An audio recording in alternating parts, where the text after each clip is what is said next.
Pues acepta parte o falso en relación a la angiotensina 2. La pregunta es la siguiente, chicos. ¿Qué sospecharían en este tipo de paciente?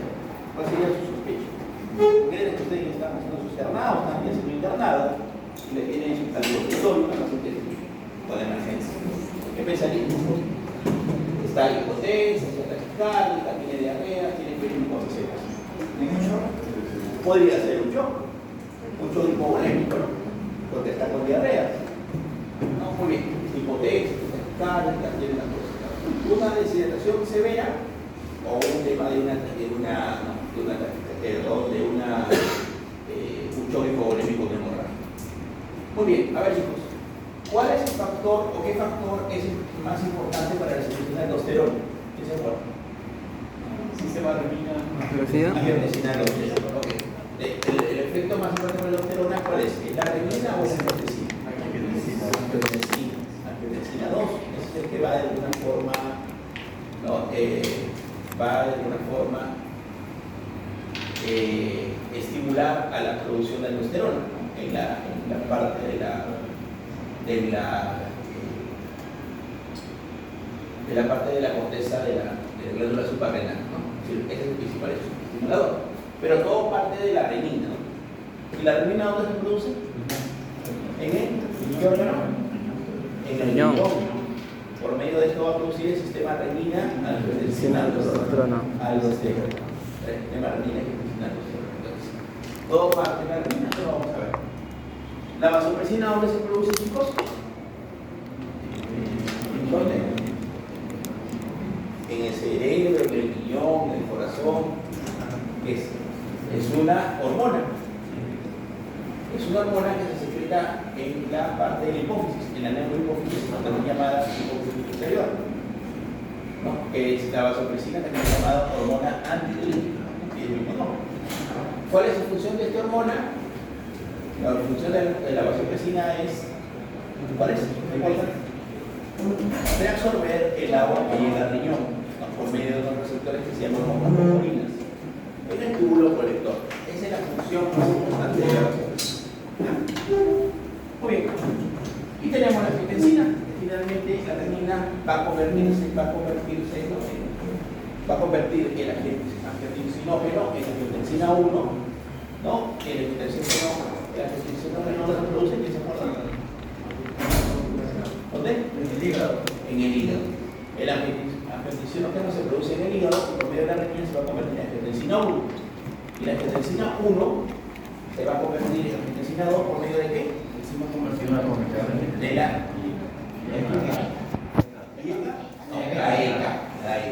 enzima convertida en angiotensina, ¿no? Que es producido más que todo en las células endoteliales pulmonares y en las células endoteliales renales, y esto va a producir finalmente la angiotensina 2. En la angiotensina 2, ¿a dónde va a ir? Va a ir hacia la parte de la corteza suprarrenal para que finalmente se secrete, ¿no? En los receptores AT1 o receptores AT2. AT1 para producir finalmente la secreción de la aldosterona. Chicos, partiendo de todo esto, vamos ahora a desarrollar este caso. ¿Ya? Dice,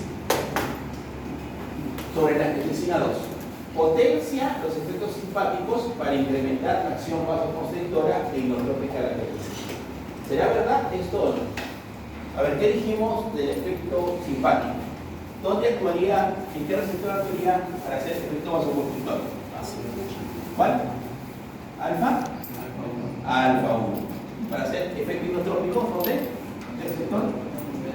Beta 1, así. ¿Ya? La angiotensina tiene un efecto simpático mimético. ¿Qué significa simpático mimético? ¿Se acuerda? ¿Qué significa? ¿Que tiene el mismo efecto o contrario? El mismo efecto. Si es mimético, no es mimético. Mimetiza el efecto. Si es crítico, hace el efecto contrario. Pero ¿quién hace el efecto contrario del efecto simpático? De alguna forma los beta bloqueadores.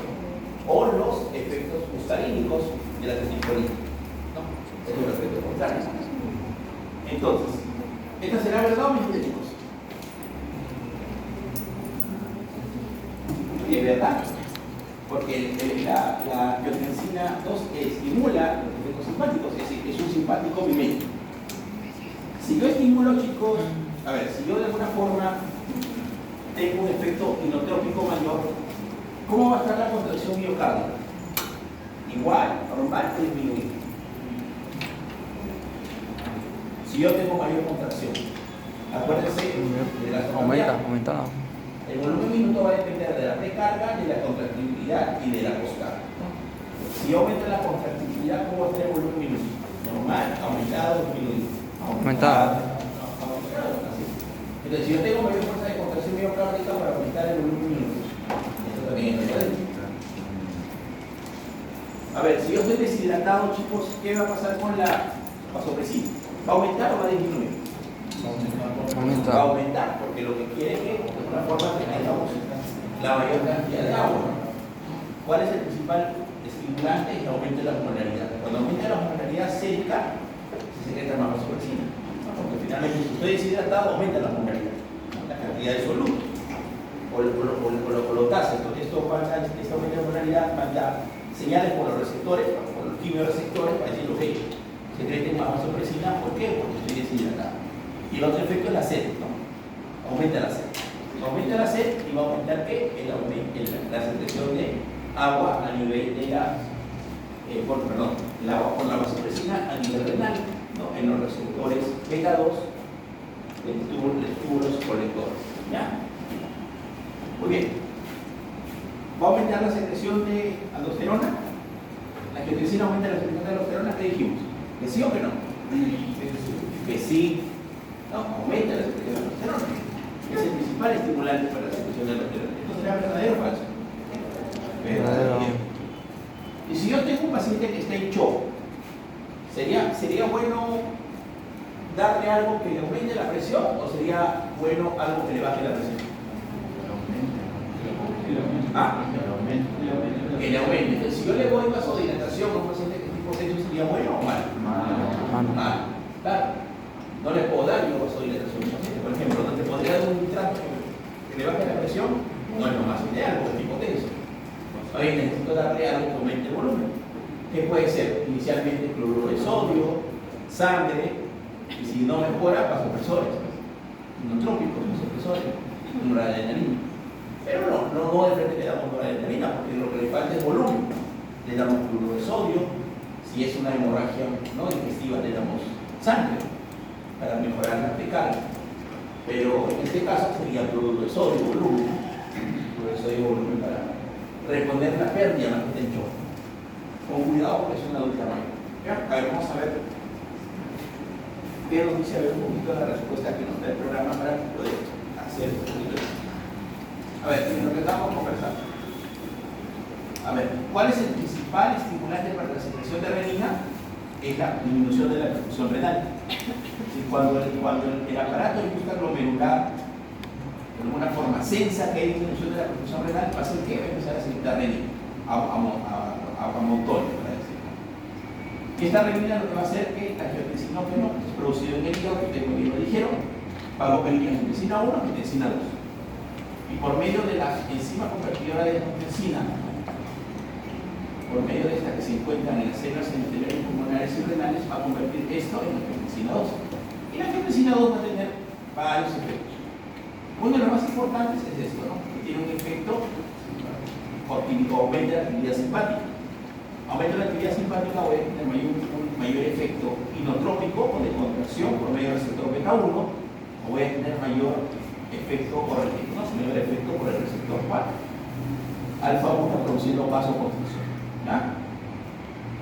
¿Qué va a hacer a nivel renal? ¿No? Más que todo va a estimular el estímulo de la aldosterona, ¿no? Tanto la aldosterona como la angiotensina van a hacer esto. Van a estimular al receptor mineralocorticoide para que se reabsorba, como está acá. ¿Qué se va a reabsorber? Sodio, mayor cantidad de sodio, pero también un poco de cloro y agua.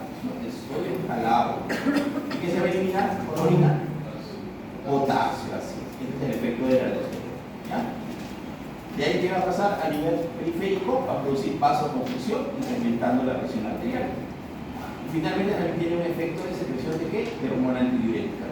¿Cuál va a ser el efecto de la antidiurética? ¿Va a retener qué? Agua en la regla, nada más. La parte de la aldosterona retiene agua, retiene sodio, retiene agua y retiene cloro. Y elimina potasio. En cambio, la hormona antibiótica solamente se encarga del agua, nada más. Como vean. Entonces, esto que va a hacer es tratar de aumentar la circulación sanguínea. ¿Cuál es la respuesta? Nada. Muy bien, acá bien. Dice, en el diagrama de volumen de presión durante el ciclo cardíaco de un normal, ¿qué punto del diagrama marca el comienzo de la sístole ventricular? Es decir, de eso tenemos que ver. A ver, dijimos que esto era esto, ¿se acuerdan? ¿Qué pasaba acá? Llenado. ¿Cierre o apertura? Apertura. Apertura es. ¿En la válvula? Aórtica. ¿Aórtica o auriculo ventricular? Aórtica. Auricular ventricular, ¿no? Así es. Acá era cierre, ¿sí o no? Auriculo ventricular, acá era apertura, ¿no? De la válvula Sí, aórtica. Acá era cierre, ¿está bien? ¿Sí? Ok. Entonces, acá nos preguntan, ¿no? ¿Qué punto de diagrama marca el comienzo de la sístole ventricular? A ver, si yo voy a tener una sístole ventricular, ¿qué va a pasar con mi válvula aórtica? Perdón, con mi válvula mitral. ¿Tiene que estar abierta o tiene que estar cerrada? Sí. Empieza la sístole, empieza a contraer, ¿no? Ya. ¿Y cómo tendría que estar mi válvula aórtica? Abierta. ¿Cuál sería acá? ¿Dónde empieza la sístole ventricular? ¿En el A, en el C, en el E o en el E? A, B, C, D. ¿En dónde? Con confianza. Bueno, en el C, claro, porque en el C lo que va a haber es un cierre de los aurículos ventriculares. Entonces, cuando yo me voy contrayendo, cierro el aurículo ventricular y aperturo, ¿no? la aórtica. Eso es lo que se hace. Eso es lo que se hace. Entonces, ¿qué va a pasar ahí? Va a haber relación con la C. Ahora la pregunta es, ¿dónde empieza la diástole ventricular? ¿Dónde empieza? La diástole es al revés, ¿no? En lo que yo quiero, en la diástole que yo quiero, que la válvula aórtica esté cerrada, ¿no? Y se va aperturando la ventricular. ¿Cuál sería? ¿La o la G? La G, claro. Porque yo voy a empezar mi sístole ventricular, ¿no? Porque yo quiero que mi válvula aórtica esté cerrada y que mi válvula auriculoventricular esté abierta, ¿no? Cuando hay no hay sístole, sino cuando hay diástole. Se va relajando. ¿Para qué? Cerramos la parte de la aorta y aperturamos la parte de la mitral para que se llene el ventrículo. ¿Sí? Así es. Entonces, ¿dónde empieza la sístole ventricular? En C. ¿Dónde empieza la diástole ventricular? En E. ¿Ya? ¿Cuál es, en este caso, cuál sería mi volumen sistólico? Sería C menos A. ¿Estamos de acuerdo? ¿Sí? Lo que vimos, C menos A. C menos A. Y acá puedo sacar de alguna forma cualquier tipo, cuál es la fase de eyección, la fase de contracción, ¿no? De eyección, de contracción, de relajación, de llenado, ¿no? Todo el conjunto. A ver, vamos a ver cuál es la respuesta del programa.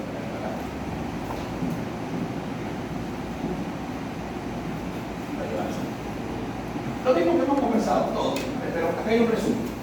La fase A es la fase de llenado, ¿no? Es eso, que va de la A a la B. Como ustedes ven, va a aumentar el volumen, pero no va a aumentar la presión, porque va a ir llenándose. Primero se llena, ¿ya? Cuando se llena, el llenado ventricular dijimos que tenía tres fases, ¿no? El llenado ventricular rápido, la diástasis, que es el llenado ventricular lento, y la sístole auricular, ¿no? Eso tiene que el llenado ventricular, ¿qué es eso? Se va a llenar. Entonces, esto va a ser el periodo de llenado de la fase A, de A hasta B, ¿no? O A más B. De ahí tenemos la fase, que es la fase C, que es la fase B, está acá, que es la contracción isovolumétrica, que es de la parte B hasta la parte C. ¿Qué es la contracción isovolumétrica? Cuando el volumen de la aurícula con el volumen del ventrículo es igual.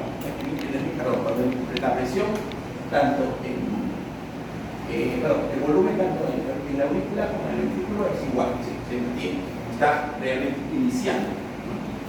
La C es acá la eyección ventricular, o periodo periodo de inyección. Llenado, inyección.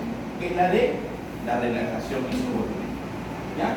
Entonces, a nosotros nos preguntaban dónde empezaba, cuál era la sístole ventricular.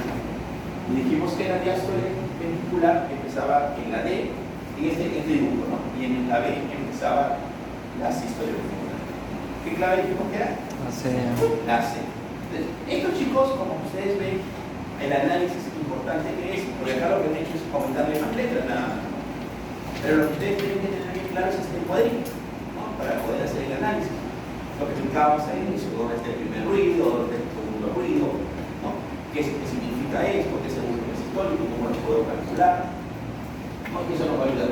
Mira, por ejemplo, acá tenemos otro caso. En el diagrama de volumen de presión, que representa los cambios en el volumen y la presión del ventrículo izquierdo en el principio cardíaco para un corazón normal, un corazón que falla y un corazón que falla después del tratamiento con digitalicos, ¿cuál de los siguientes describe mejor la relación de los diagramas del volumen de presión con las condiciones establecidas? Es decir, primero que es un corazón, ¿no? Normal, un corazón que falla si tiene insuficiencia cardíaca, y un corazón que falla después del tratamiento con digitalicos, porque digitalicos es un inotrópico, ¿no? Acá realmente, esto lo estábamos viendo con sus compañeros, ¿no? ¿Cuál de estos, el PQR que parece normal? ¿Cuál es el normal? El mínimo, parece que dijimos que era entre 120 y 50, ¿no? Ya, de alguna forma, sabiendo cuál es el normal, ya puedo saber cuál es el anormal. ¿Alguno de estos tres o no? Porque el P es normal. Entonces, ahí me dice antes de los digitálicos. Si el digitálico, que es un inotrópico, que lo que va a hacer es inhibir a la bomba vasodilatción TPasa para poder aumentar el calcio intracelular y producir la contracción. Inhibe la bomba vasodilatción TPasa, aumenta el calcio intracelular y esto va a hacer que haya mayor contracción. Esa es la función de los digitálicos, o de la digoxina o de la lactosidecina, la que son los medicamentos que utilizan. De ahí nos dice, antes digitálico, ¿cuál sería el antes digitálico? La idea digitálico es mejorar o empeorar la función del corazón. Mejorar la parte de contractibilidad. Mejorar la parte de contractibilidad. Esa es la idea, es un inotrópico positivo. Entonces, ¿cuál sería?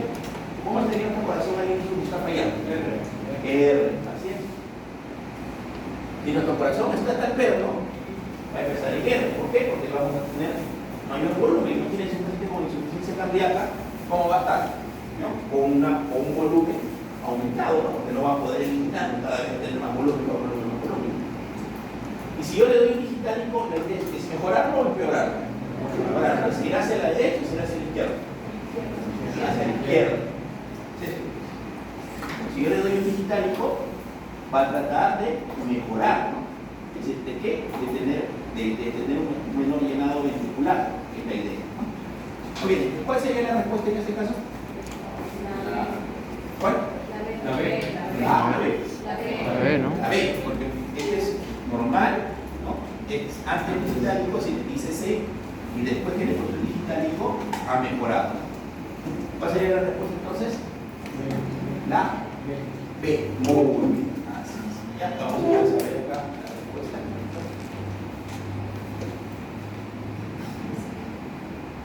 Y acá está. Por ejemplo, cuando falla el corazón, la curva hacia dónde se va a ir, la curva de presión volumen, ¿se va a ir hacia la derecha o hacia la izquierda? A la derecha.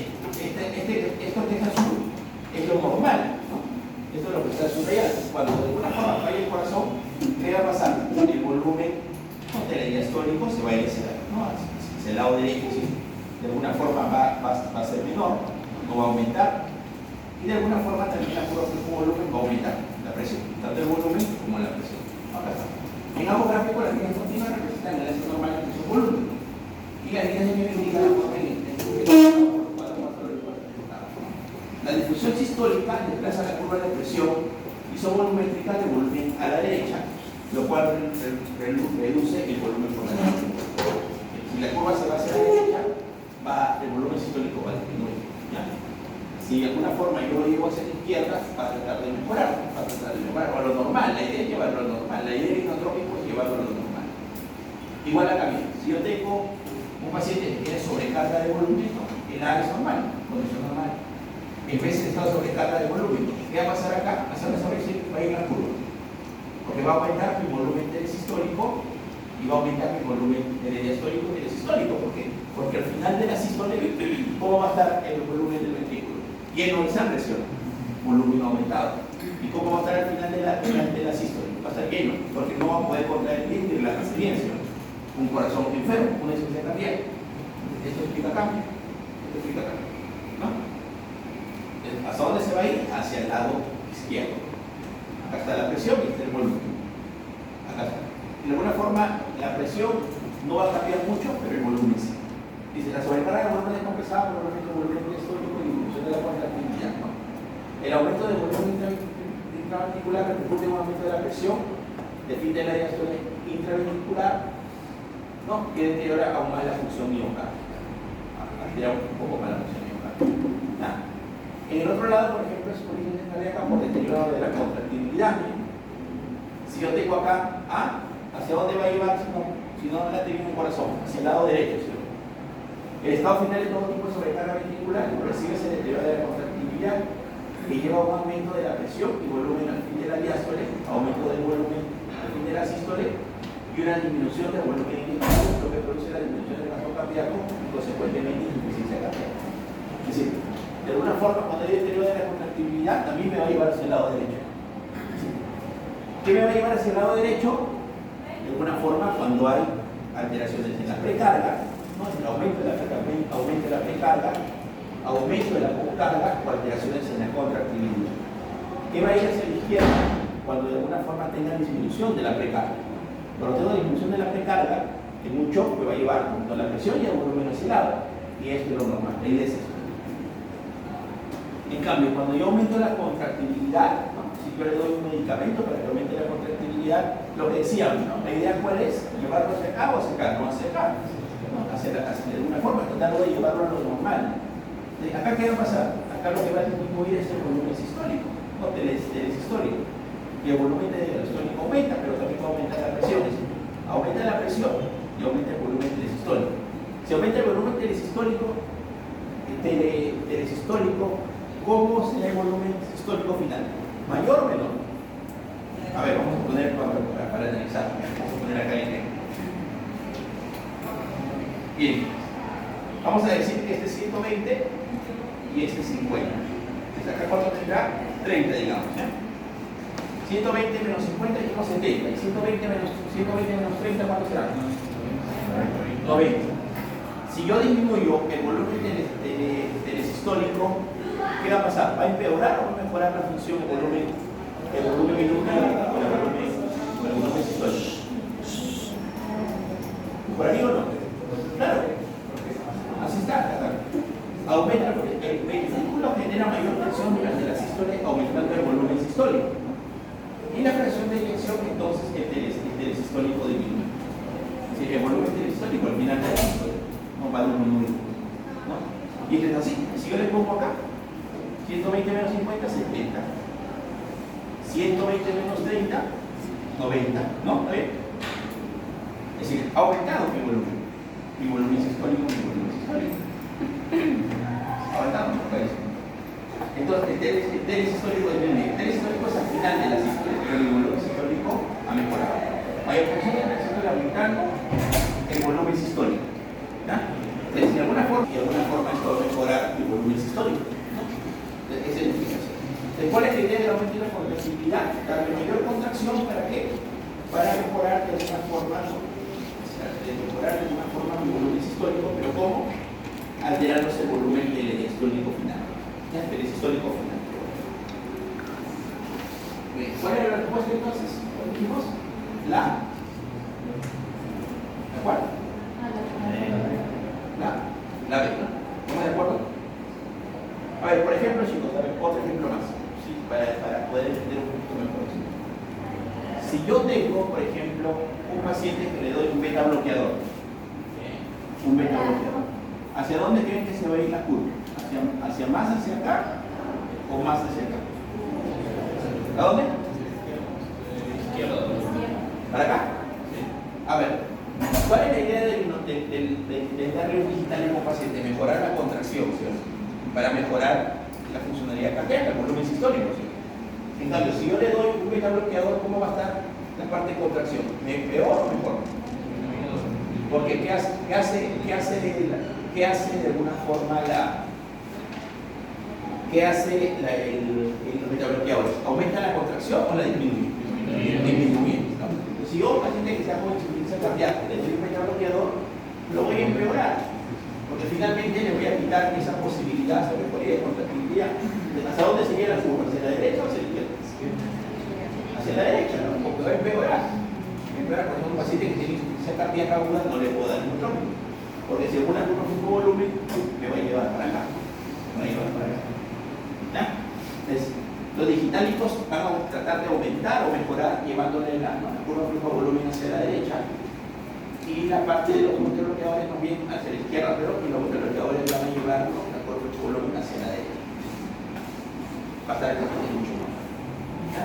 Este es otro ejemplo. Muy bien. A ver, chicos. Pregunta. Dice, paciente de 45 años llega a la emergencia por broncoespasmo con temperatura de 35, frecuencia cardíaca 24, presión arterial 140,85, refiere a haber tenido crisis hepáticas en el pasado.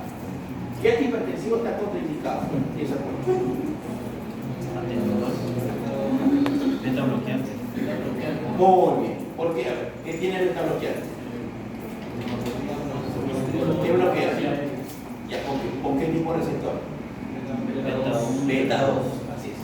Acuérdense, el beta 1, chicos, el beta 1, ¿no? Es un receptor que va a estar ¿dónde más? ¿En qué parte? En el corazón. El corazón está lleno de beta 1. Alfa 1, ¿quién lo tiene? Los vasos. Y los beta 2, ¿quién lo tiene? El músculo liso bronquial. Entonces, ¿cuál es la idea de un paciente asmático? También hacer broncodilatación. Y si yo le bloqueo de alguna forma, ¿no? Que la anterior es un beta bloqueador, bloqueo esto y bloqueo esto, ¿qué va a pasar con un músculo liso bronquial? ¿Se va a hacer broncodilatación o broncoconstricción? Broncoconstricción. No le puedo dar a un paciente que es asmático un beta bloqueante, porque podría afectar su fuente de respuesta, que es la broncodilatación. Más bien, estoy produciendo más broncoconstricción. Entonces no le puedo dar. Lógico, hay algunos beta bloqueadores que son mucho más específicos netamente para temas cardíacos y hay algunos que no. Por ejemplo, el atenolol se le llama un beta bloqueante cardioselectivo, es decir, afecta mucho más o bloquea más el beta 1 que el beta 2. Y el propanolol, por ejemplo, esto es cardioselectivo, afecta tanto el beta 1 como el beta 2. ¿Ya? Afecta tanto el beta 1 como el beta 2.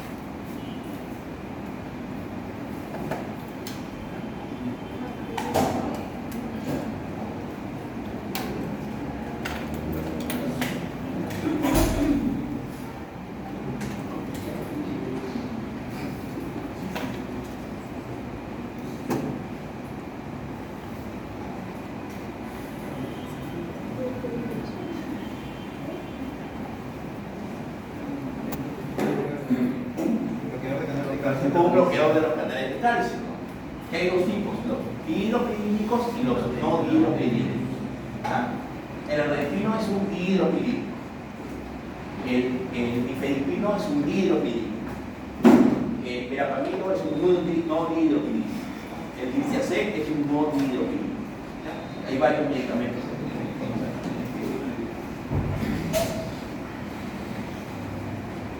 Ok. Acá también. Tenemos, decíamos, fármacos antibloqueantes que dijimos acá, que teníamos el propanolol, ¿no? Este es no selectivo, ¿no? Afecta tanto a receptores beta 1 beta 2. Selectivo, dijimos cuál, el atenolol. Lo utilizamos a ver en la parte práctica real, ¿no? El propanolol sí, el timolol también, pero como botas, ¿no? Como botas o escálpulos. De ahí tenemos el atenolol que utilizamos con frecuencia, el bisoprolol y el abetalol. El abetalol tiene actividad también alfa bloqueante. ¿Qué pasaría con este paciente si le doy un alfa bloqueante? ¿Qué va a pasar con su presión? ¿Va a aumentar o va a disminuir? ¿Aumentar o disminuir? A ver, si yo estimulo el efecto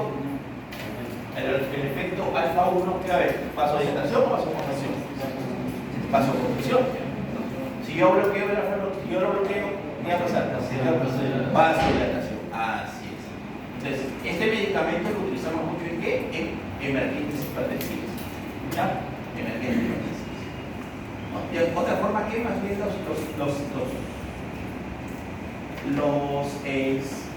el sistema simpático, mejor dicho, ¿no? Ayuda a la liberación de renina. Es decir, si yo bloqueo de beta bloqueantes, también inhibo la secreción de renina. Es otro efecto asociado. Ya otros efectos no ya hemos visto, ¿no? Descenso de la frecuencia cardíaca, disminución del volumen, no rompe el paz y todo lo demás. ICC no estabilizada, bloqueo. ¿No? Entonces, esto de alguna forma, chicos, es como un resumen de las principales indicaciones.